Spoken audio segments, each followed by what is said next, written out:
Britain wants the world to get tough with this man.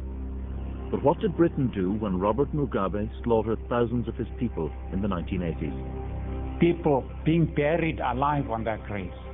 The woman raped in the same house, in the same room as her daughters. There is a limit to what this country can do to impose its will, and to some extent a greater limit in an ex-colony with an extremely sensitive government. This man led the killing for Mugabe, so why was he welcomed to Britain just after the atrocities and 2 years ago given vital military hardware by our government? As Robert Mugabe fights to cling to power, Panorama reports tonight from here in Zimbabwe and from Britain on an extraordinary story. It involves the massacre and torture of thousands of innocent people.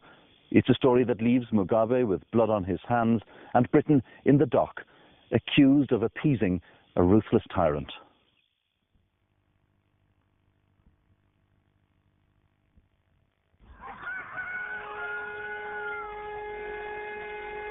Matabeleland, southwestern Zimbabwe.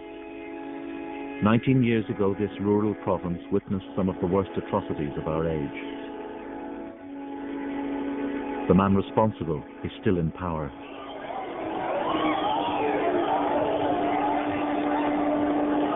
Robert Mugabe has unleashed a new wave of repression, but we first saw the real Mugabe in Matabeleland. Defying Robert Mugabe's ban, Panorama has travelled to the scene of his worst crimes. This is a country in a state of fear. Everywhere you go, there are militia, police roadblocks, and of course the spies whom you can't see. Now, in circumstances like this, easily the most difficult I've ever worked in, it's very, very difficult to find people who are willing to speak out about what happened 20 years ago. But there are some brave people, and I'm on my way to see them. Shadrach Sibanda, Angeline Sibanda. A Catholic priest who keeps lists of the missing. Molina Mlilo, Sboniso Mlilo. Father Hebron Wilson remembers what happened when Robert Mugabe sent his special troops, the 5th Brigade, to Matabeleland. Umampofu, Sboniso Mlilo. The people said, Father, our children have been taken. We don't know where they are, or will we ever see them again? Typically, what they would do, they would kill people, or not even kill them, force them to dig their own graves.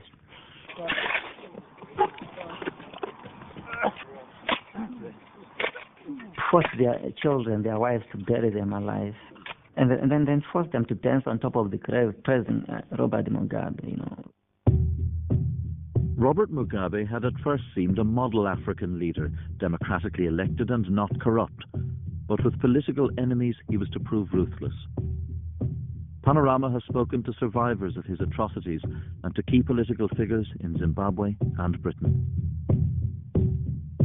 What he believes in above all is power, and holding on to power by all means, and therefore in effective control over the intelligence agencies, the security forces, and so forth.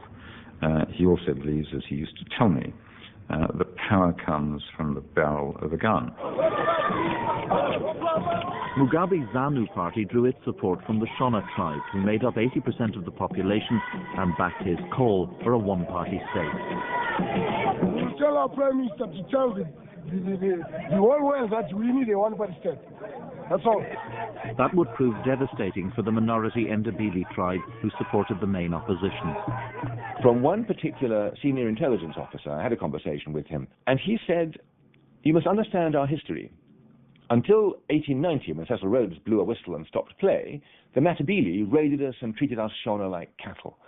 Now, 70 years later, the whites have gone away again, and they still believe that they are the same Matabele and we are the same Shona. In fact, they have the rights and responsibilities of a 20% ethnic minority within a majority Shona modern state, and we have to teach them their position in life. And the way to do that is to beat them until they realize we are not the same Shona they used to tyrannize in the past." Now, I found that disgusting, of course, but at least it was comprehensible. It had a certain rationality, other than mere brutishness. The opposition leader, Joshua Nkomo, was accused of plotting a coup. Some of his supporters began a terrorist campaign against government officials and white farmers in Matabeleland. Apartheid South Africa armed and trained dissidents to destabilize Zimbabwe. But Mugabe would use the dissident attacks and the murder of white farmers as an excuse to crush all opposition.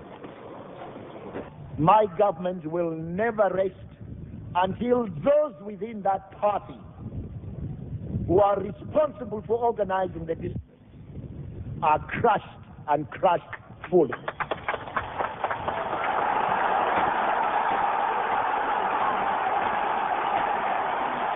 Mugabe was about to unleash these men, the 5th Brigade.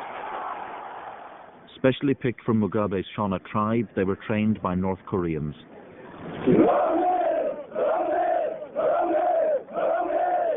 The 5th Brigade would be used to crush the Ndebele, and they reported directly to Mugabe. He knew what was going on because every day there's a security briefing. The army chief will tell him what the army has been doing over the period of 24 hours, just 24 hours. So he's briefed every day, whether there is a war going on or no war going on. Within days of their deployment here in Matabeleland, the 5th Brigade began to spread terror among the civilian population. The people would come to know the campaign as the Gukurahonde. In English that means the wind that sweeps away the dust. For that is what the people of Matabeleland became to Mugabe's soldiers, mere dust that could be swept away.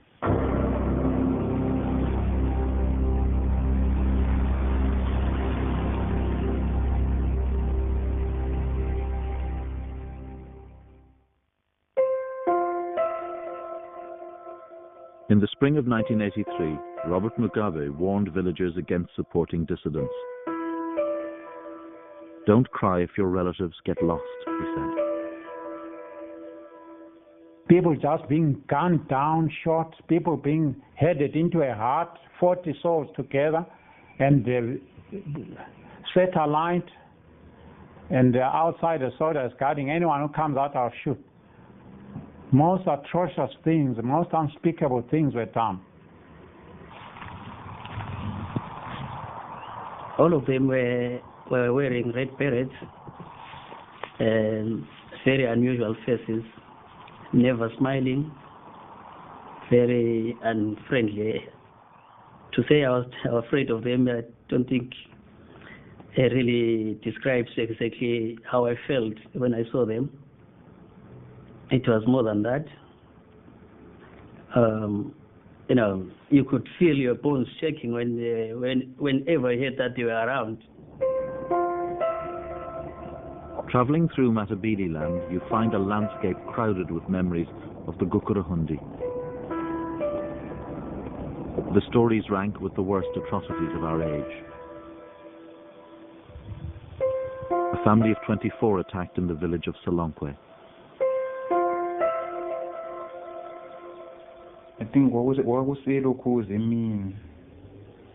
One day I was sitting at home with my sister, and then they arrived. They wanted information from my father, who was the man in charge of the village. My father couldn't help them. They called him a liar and started to force us all into a hut.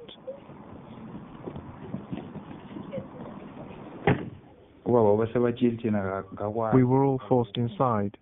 They planned to set the hut alight. Then one of the soldiers opened the door to let me out. I left, and then had to watch as they set the hut on fire.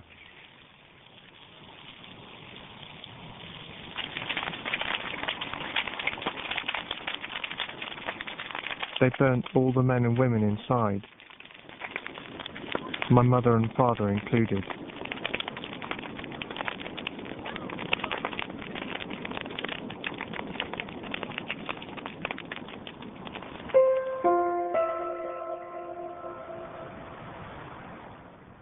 Within a fortnight of the 5th Brigade's deployment, the British press was reporting stories of widespread human rights abuses. The newspapers spoke of murder, rape and torture.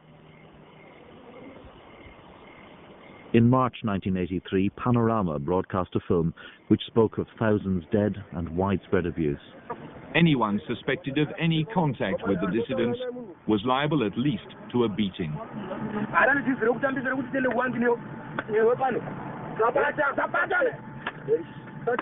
But when Panorama questioned a British officer training troops of the regular army, he seemed unaware of the tribal rivalries. And I must answer that here in this particular unit, there's no evidence of this at all.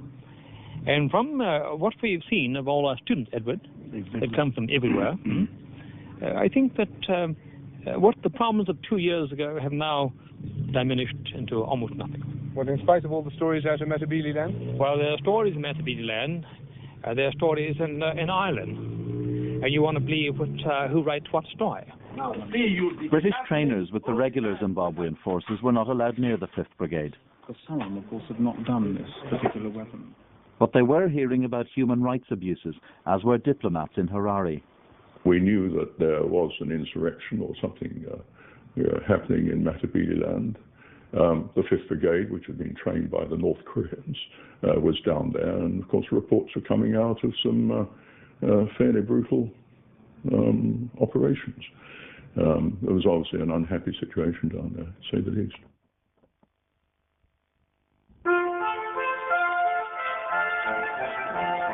As the former colonial power, Britain faced a dilemma. It had negotiated the end of white rule in Zimbabwe, but knew it was regarded with deep suspicion by Robert Mugabe.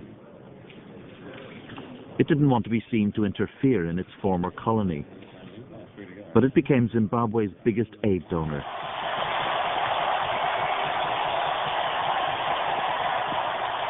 We shall give you all possible support in developing a spirit of reconciliation throughout Zimbabwe and Southern Africa, and ensuring the next decade there will be one of peace and prosperity.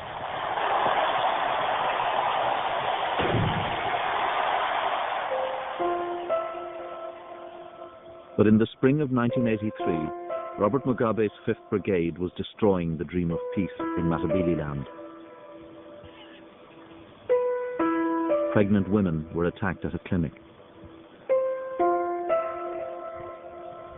You know what happens with the pregnant women? They go for checks monthly and to see what happens. So they were caught at this other clinic in this area.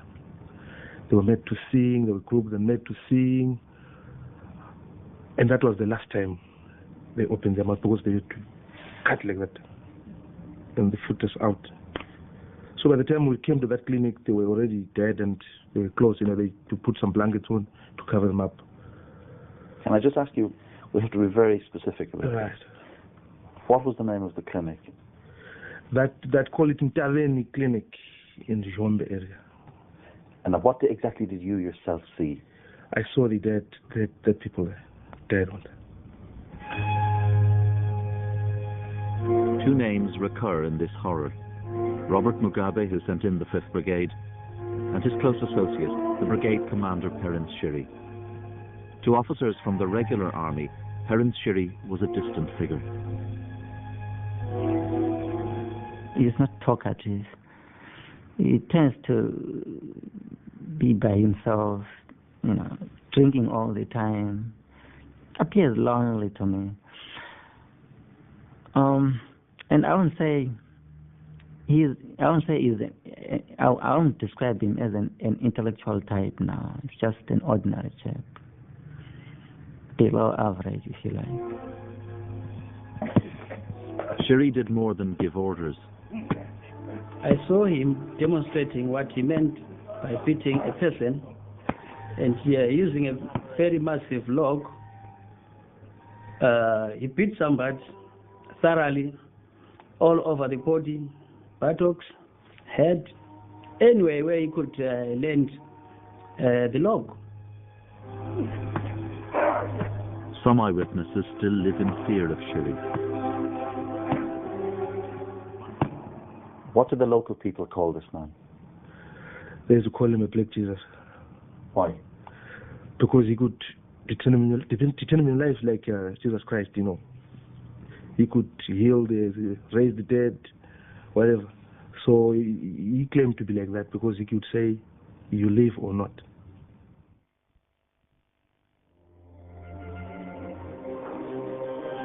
In the first 2 months of the terror, Britain's then High Commissioner privately registered concern with Mugabe on 2 occasions. And then in late April, the Foreign Secretary Francis Pym said he'd made Britain's concern very clear to Zimbabwe. But mindful of attacks by dissidents, he added, I think it's a difficult situation for Mr. Mugabe to handle. He's got to deal with the situation as he finds it. In the course of doing that, some incidents have taken place which obviously everyone disapproves of. I dare say he does himself, but he's got to get control of his country. The Foreign Office was about to send a new High Commissioner to Zimbabwe. He faced a dilemma. Would he protest strongly about the atrocities and risk a row with the volatile Mugabe? I think to have protested to Mugabe or to have gone on record as not liking what was going on down there would not have been helpful. Mugabe would have resented it very acutely. I think it might even been counterproductive.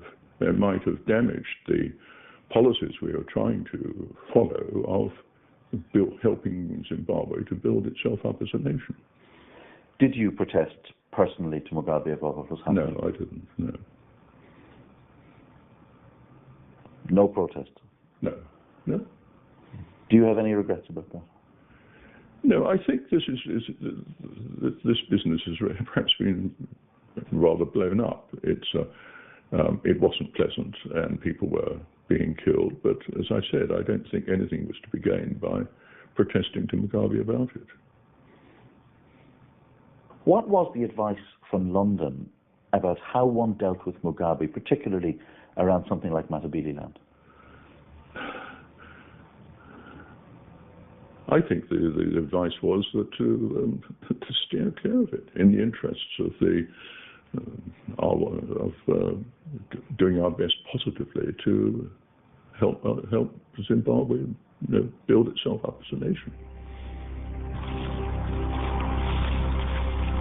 There would be periods when no massacres took place, but the 5th Brigade remained at large.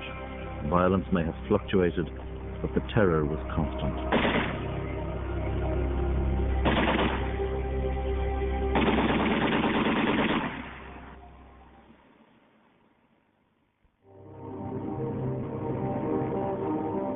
In the House of Commons, neither the government or the Labour front bench condemned Mugabe. The only strong words came from a few Tories to whom the Foreign Office was guilty of appeasement. One of them asked if British aid would be withdrawn. Sir Geoffrey Howe replied, "Our impression is that the situation in Matabeleland has improved considerably in recent months. We have nevertheless heard of these reports and are seeking to establish the facts." What do you think of that reply now? I think it was a typical Foreign Office reply. It avoided the issue, avoided really what was going on. You said at the time that it was your impression things had improved considerably in recent months. What gave you that impression? Well, the reports that we'd had at that time. We had been making representations, as I've said, since before I arrived in the Foreign Office earlier in that year. And the reports we were getting indicated changes in the pattern of behavior. And I was simply reporting what I'd had reported to me.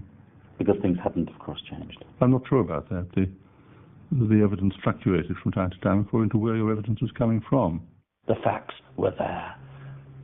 Hundreds, thousands of innocent Matabele had been slaughtered.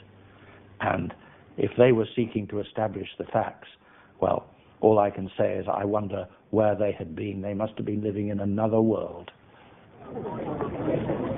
But the following month, Britain suddenly got tough about a group of white detainees. Several white Zimbabwean Air Force officers had been illegally imprisoned. The Zimbabwean High Commissioner was summoned to the Foreign Office and a bitter dispute with Mugabe erupted. There were hints British aid might be cut. Mugabe spoke of sending Zimbabwe's whites to Britain. The men were eventually freed, but Mugabe professed surprise at Britain's concern. Why is there so much concern about these men?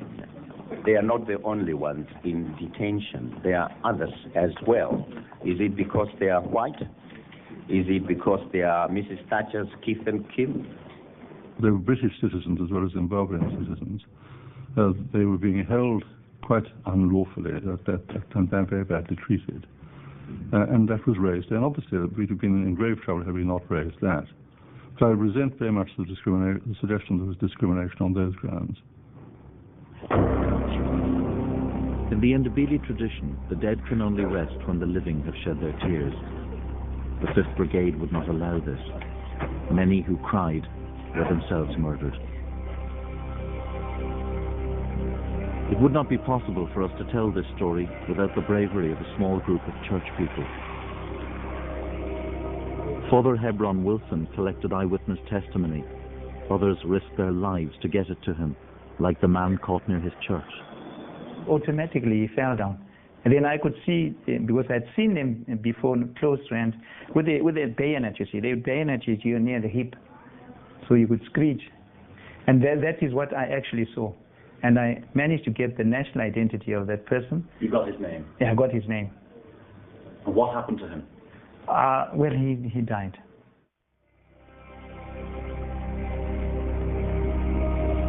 In November, Foreign Office Minister Malcolm Rifkind visited Zimbabwe and met Robert Mugabe. His statement to the House of Commons on his return does not mention Matabeleland. One of the key British figures in Zimbabwe was the commander of the military advisory team, General Sir Edward Jones, who reported directly to Robert Mugabe. Were you worried by the reports now that were coming back in of murder, torture and rape? Yes, of course we were concerned about it. But if you go on to ask the next question, which is what could we have done about it, the answer is very little. I've already said that we were kept at arm's length from 5th Brigade, and had I raised the question critically with the army commander or with the Prime Minister, there's no doubt in my mind that the confidence that they had in us would have been undermined, and it would have been counterproductive to the work that BMAT was doing. Delhi, November 1983. As the year was coming to a close, Geoffrey Howe and Margaret Thatcher were to meet Robert Mugabe at Chogam, the Commonwealth Heads of Government Summit in the Indian capital. You say, to the best of your recollection, Matabeleland wasn't raised. Wasn't he entitled, from encounters like that, and from the failure of people at a senior level, cabinet level like yourself or Mrs. Thatcher, to condemn him on Matabeleland, that he could get away with murder? No, he was in no doubt about our disapproval of that. Frankly, we were looking at a whole range of other issues at Chogam at that time on the Commonwealth agenda. But how much more important could they have been?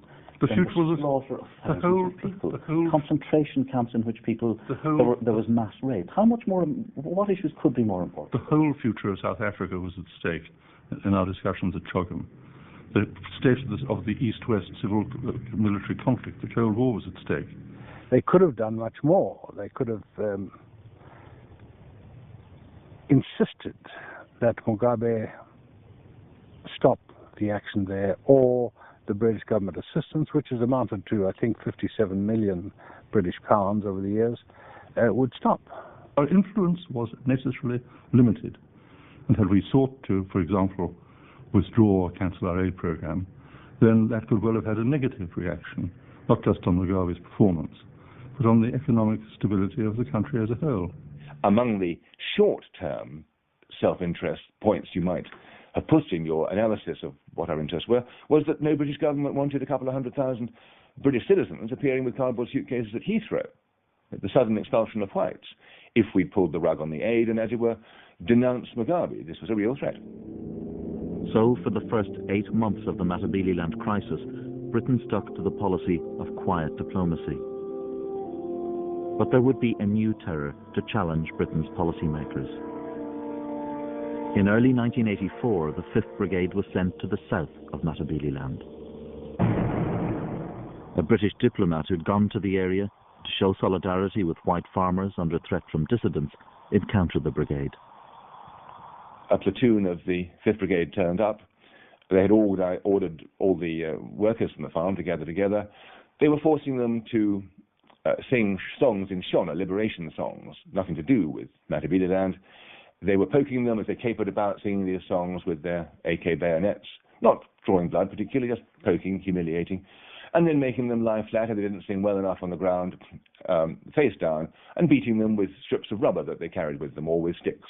And you saw this happening? What saw this happening? We complained, we asked them to stop, we asked them to treat the people well because they'd done no harm, and they laughed and made quite clear they were not going to do that because that was what they were ordered to do. Whereupon, having no other choice, we left, went on our trip, leaving the workers to their fate, which was not going to be killed, it was going to be humiliated and punished physically. How did you feel leaving? Terrible, obviously. I mean, what would you feel yourself? But what else could we do? We weren't doing any good then. And this was happening, as we knew, across the whole of Matabeleland, very blatantly. As part of the new strategy, Mugabe imposed a food embargo. No food aid was to be allowed into the drought-stricken region. He was trying to starve the Ndebele into submission. Soldiers told villagers they'd be forced to eat their children. Then the disappearances began. Thousands of detainees would endure the horror of Balakwe camp. Women were gang raped here, mutilated with sharp sticks. An eyewitness told us that the 5th Brigade commander, Perrin Shiri, had used rape as a weapon of war earlier in the campaign. They took, we had about 9 lady teachers. They took them to a place called Silovela, where they were gang raped. How do you know this? They told us. The ladies told us, yes, after the incident. Among those 9, there was one of my girlfriends. So this is the very person who told me everything. After actually I comforted her and told her, no, it's not your fault. Say out, please, what happened. Then she told me what happened. And parents himself actually had to line them up like that, choose the most beautiful one.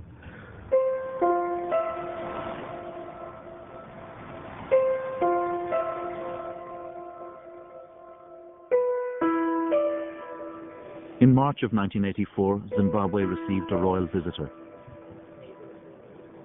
Prince Charles would meet the man he'd first met at the independence celebrations 4 years previously.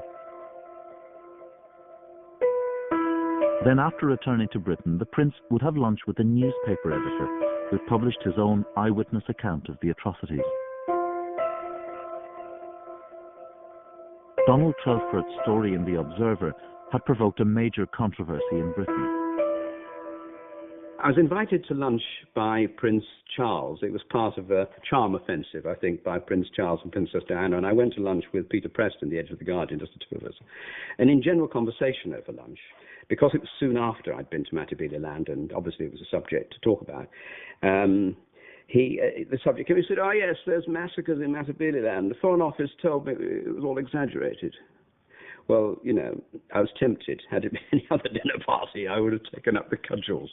But I sort of said, I'll let it pass. It's too complicated. But I was shocked that the whole thing could be swept away quite so easily.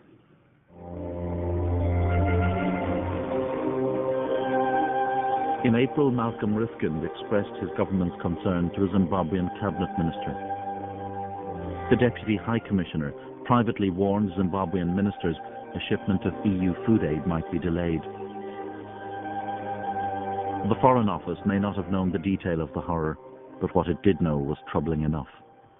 Clearly we knew that atrocities were being committed. I did not know, although we had very good information, anything like the scale of killing that has since been revealed.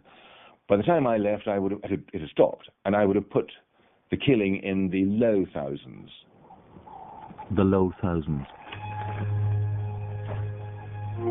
In May 1984, a minister said Britain condemned human rights abuses wherever they occurred in the world, but had no right to interfere in Zimbabwe's affairs and no responsibility for them. We had very much an eye to what was happening in South Africa at the time with apartheid, and we were hopeful that Zimbabwe would be something of a contrast, and the South Africans would look at Zimbabwe and say, "Oh, yes, it is possible to work as a multiracial society." So I think Matabeleland is a side issue, and the real issues were much bigger and more positive and more important. They were supposed to speak up. That was gross irresponsibility on the part of that British ambassador to say that's maternal side issue. He should imagine if his own family is being murdered, is that a side issue? After nearly 2 years of terror, with the Ndebele crushed, the 5th Brigade was withdrawn. But the mastermind of their atrocities, Terence Shiri, was about to go on to much greater things, and Britain would help him on his way. Terence Shiri, above all, knew precisely what was happening. He gave the orders. And he, if nobody else, he deserves the World Court. The crimes committed by the 5th Brigade under his command were gross crimes against humanity.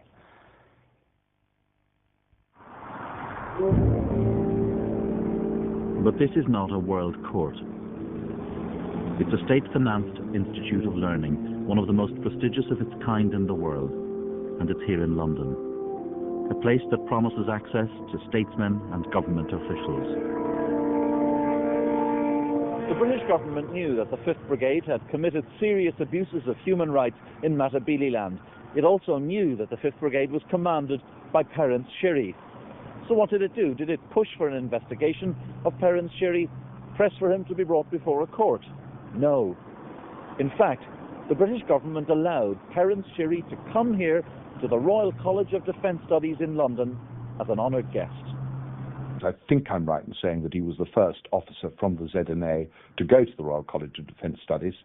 And we had him down here for lunch one day because I felt it was, I wanted to hear the news from home, so to speak. And he came down here. We had a most enjoyable Sunday lunch, and he charmed our other guests. Do you know what the Ndebele called him? No. Black Jesus. I'm sure. Because he was the bringer of divine retribution. Yeah, I'm sure. They remember him as a war criminal. Yes. I'm just wondering if you feel any unease about the kind of welcome he was given in this country, not just by yourself, but by the fact that he was brought to the Defence Studies College. Well, I think that all of these things, it's very easy to question these sorts of things, but undoubtedly he was the man who was going to be important in Zimbabwe, and I think it was important that we should influence him positively insofar as we could. That's unforgivable. Unforgivable. He should not have been allowed into Britain. He should never have been allowed into Britain. I've no doubt that if you sat opposite Milosevic, he'd be a very charming man. He would no doubt offer you a glass of wine and have a chat about the weather. The same might have been said about Hitler in the early days. Terence Shiri is undoubtedly a charming man, but Terence Shiri was responsible for the deaths of many thousands of people in Matabeleland. Horrifying deaths, not easy deaths, horrifying deaths. Perhaps Jack the Ripper was a charming man. Terence Shiri rose to the top of Zimbabwe's power structure, becoming head of the Air Force. Just 2 years ago, Britain came to his aid by selling him crucial parts for these Hawk 200 jets. Tony Blair himself approved that decision. Now the men London failed to confront in the past have come back to haunt Britain. When Robert Mugabe started to seize white farms 2 years ago, it was his old friend Terence Shiri, the commander of the 5th Brigade, who was called in to organize the terror.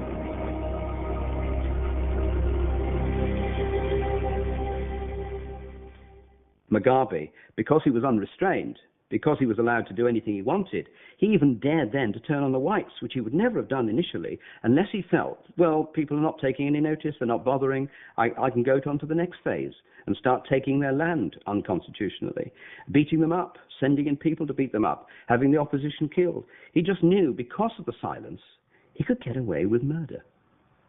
It is true that the international response to the crisis in Matabeleland was extremely feeble, indeed almost non-existent.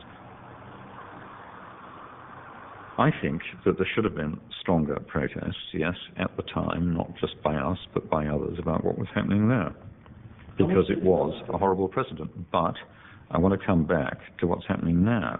I'm less interested in the mistakes we made 18 years ago than in the mistakes that could be made now. And unless we're prepared to be much tougher about this kind of thing, when this sort of thing happens in Bosnia or Kosovo, the world gets its act together and acts, and Milosevic ends up facing a crimes tribunal in The Hague. Now, if we really want to do something about these situations in Africa, we can't, sort of fail to try to do something similar if we really want to make a difference in Africa. Such fighting talk has come 19 years too late for the Archbishop of Bulawayo, a man relentlessly condemned by Robert Mugabe. He defies death threats to speak out for human rights and wonders why others failed to do so in the past. People must try and feel with those who are involved, how they feel. It's quite nice to say from the ivory tower, it will make no difference. Yeah. But try and feel with those people who are feeling the pinch. It makes then a difference. At least you can say, I tried, even if you failed. I tried my best.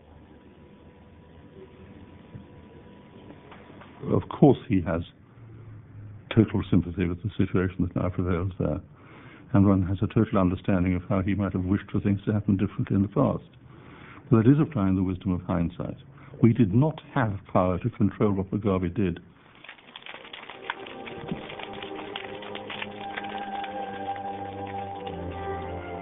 The victims of Mugabe's terror. Most do not even know where the bodies of their loved ones have been dumped.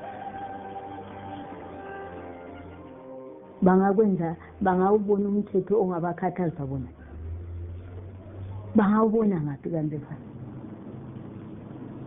bazawubona ngaphi bona bebo bakhosi ababulala abantu kangaka abasoze babona lokho kwabona thina esaphelelwa ngabantu bona abasoze baphinde bakubona angikholwa sithi ngihlala ngicabanga ngakho vele isikhathi sonke isikhathi esiningi vele sihlala singadlanga vele so akula nto engangizwa ukuthi ngiyekele ukucabanga ngihlala ngikucabanga every time ngaze ukucabanga ngakho senhle ngikubona into eyenzakala ekhaya ukufika kimi kubona umzilo wonke lo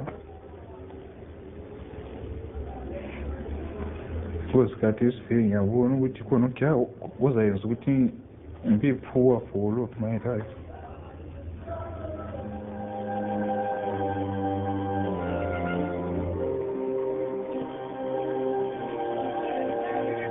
Britain knew the real Mugabe from the very earliest days of his rule. It did face a dilemma in Zimbabwe, but by putting its faith in quiet diplomacy, it ended up becoming a bystander to crimes against humanity.